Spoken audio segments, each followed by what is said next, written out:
지금부터 아팅쌤의 썰렁한 교리를 시작하도록 하겠습니다. 신약 성경에 대해서 알아보겠습니다. 신약 성경은 27권으로 되어 있습니다. 그래서 가톨릭 교회에서 성경은 구약 46권과 신약 27권을 합쳐서 73권이 됩니다. 신약 성경은 복음서와 행전과 서간문 그리고 묵시록으로 나뉩니다. 구약에서는 모세오경, 역사서, 시서와 지혜서, 예언서로 나뉘었었죠. 신약 성경은 예수님, 당연히 중심은 예수님이고요. 그리고 사도들의 이야기가 담겨 있습니다. 신약 성경을 구분해 보면 복음서 4권, 마테오, 마르코, 루카, 요한, 그리고 행전, 사도행전 1권, 서간문, 편지 21권, 그리고 묵시록 1권으로 되어 있습니다. 복음서를 비교해 보면 먼저 마테오 복음서는 상징이 사람입니다. 사람의 얼굴, 그리고 그리스도의 인간성을 많이 부각했기 때문에 사람이고요. 그리고 교육적인 내용이 많아서 교리 교사들을 위한 복음서라고 하고요. 과거형을 많이 사용했다고 합니다. 다음은 마르코 복음서입니다. 상징은 사자입니다. 마르코 복음의 시작이 세례자 요한의 외침에서 시작하기 때문에 사자로 상징되고요.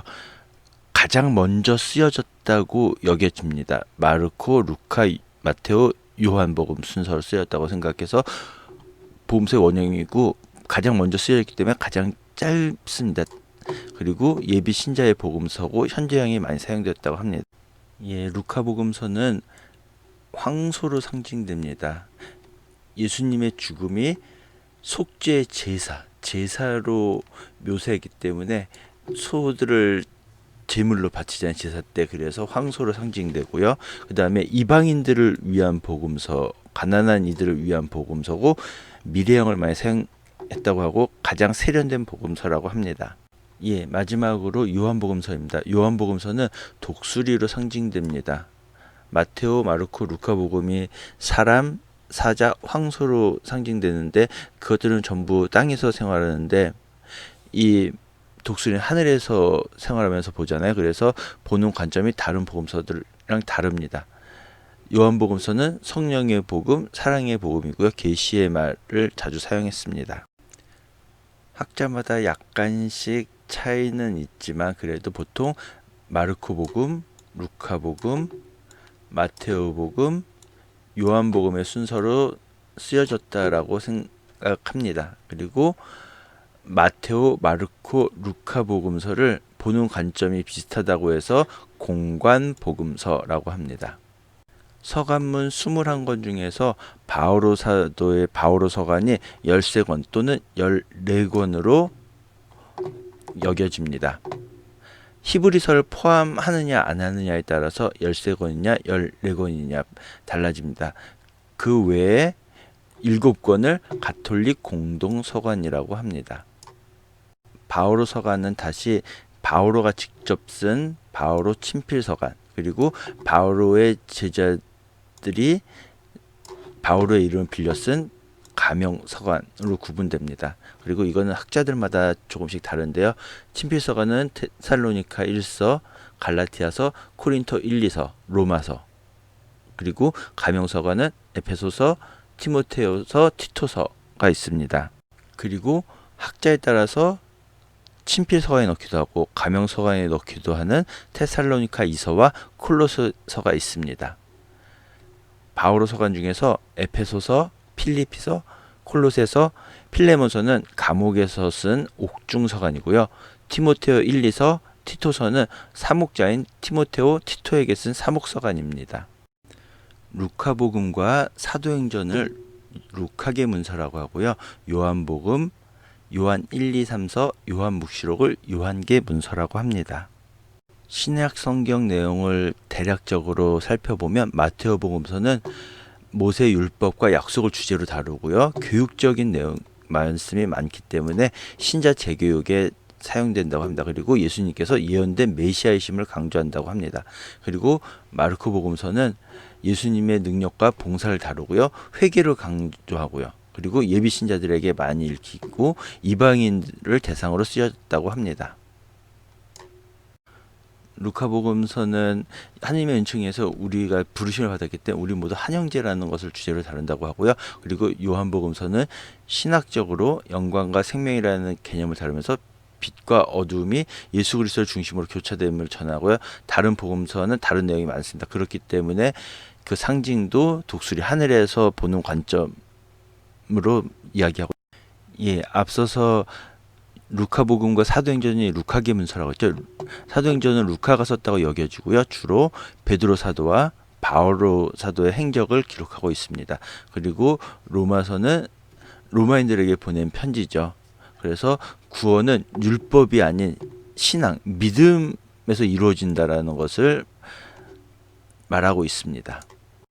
코린토 1, 2서는 코린토인들에게 여러 가지 잘못된 관습을 질책하고요. 교훈을 주는 서간입니다. 그리고 갈라티아서는 유다계 그리스도교인들이 모세의 율법을 이방인들에게 강요하고 바오로는 사도가 아니다라고 하는 주장에 대해서 반박하는 서간입니다.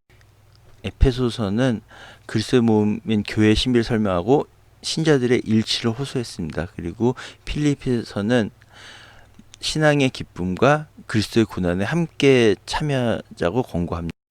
콜로새서는 유다이즘과 영지주의, 그리스도교를 혼합한 쉽게 말해서 종교가 짬뽕됐어요. 그 다음에 초대 그리스도교 신학이 발전된 거는 영지주의라고 하는 잘못된 가르침에 대항하기 위해서 초대 그리스도교 신학 그런 것들이 발전했거든요. 그런 것을 반박하면서 예수님이 그리스도가 만물의 중심이고 그리스도를 통해서 예수님을 통해서만 구원이 가능하다는 것을 알리는 서간입니다. 그리고 테살로니가 1, 2서는 테살로니가서가 신약 성경 중에서 가장 먼저 쓰여졌다고 여겨집니다. 티모테오 1, 2서와 티토서는 모두 사목서간입니다. 사목자인 티모테오, 사목자인 티토에게 보낸 편지고요. 티모테오서는 교계 제도와 이단에 대한 태도를 알려주고 있고요. 그 다음에 티토서는 공동체 질서 확립과 사목자에게 요구되는 자질과 책임에 대해서 이야기하고 있습니다. 필레몬서는 예수님의 사랑이 유다인이냐 유다인이 아니냐, 노예냐 노예가 아니냐에 상관없이 모든 사람에게 구별이 없음을 알려주고 있습니다. 그리고 히브리서는 편지라기보다는 강론처럼 구성되어 있습니다. 그래서 바로서 간에 포함시키기도 하고 포함시키지 않기도 합니다. 야고보서에서는 실천 없는 믿음은 죽은 것이라고 하면서 믿음의 실천을 강조하고 있습니다. 바오로 사도는 로마서나 그런 데서 예수 그리스도에 대한 믿음을 강조하고 있죠. 야고보서에서는 그 믿음에 대한 실천을 강조하고 있습니다. 그 다음에 베드로서 1, 2서에서는 거짓 교사들을 단죄합니다. 잘못된 것을 가르치는 거짓 교사들을 단죄하고요. 그 다음에 예수님께 부르심을 받은 것에 알맞은 덕을 권고하고 있습니다. 요한 1, 2, 3서에서는 예수님께서 하느님이심을 강조해서 이단에 대항하고 있습니다. 그리고 이웃을 사랑하는 계명을 지키는 것, 즉 하나님을 사랑하는 것, 이웃을 사랑하는 것이 계명을 지키는 완전한 삶이라고 가르치고 있습니다. 그리고 유다서에서는 거짓 교사와 악한 사람들을 경계하고 유혹에 빠지지 않도록 권고합니다. 마지막으로 성경의 마지막인 요한 묵시록입니다. 개신교에서는 요한 계시록이라고 하죠. 사도 요한이 쓴 것이고 현세 종말과 내세의 도래를 상징적으로 기록했습니다. 그리고 어린 양으로 표현되는 예수 그리스도, 그리고 예수님 때문에 고통당하고 그런 사람들에게 승리를 예고해서 그들에게 희망을 주고 격려하기 위해서 쓰여졌습니다. 지금까지 들어주셔서 대단히 감사합니다.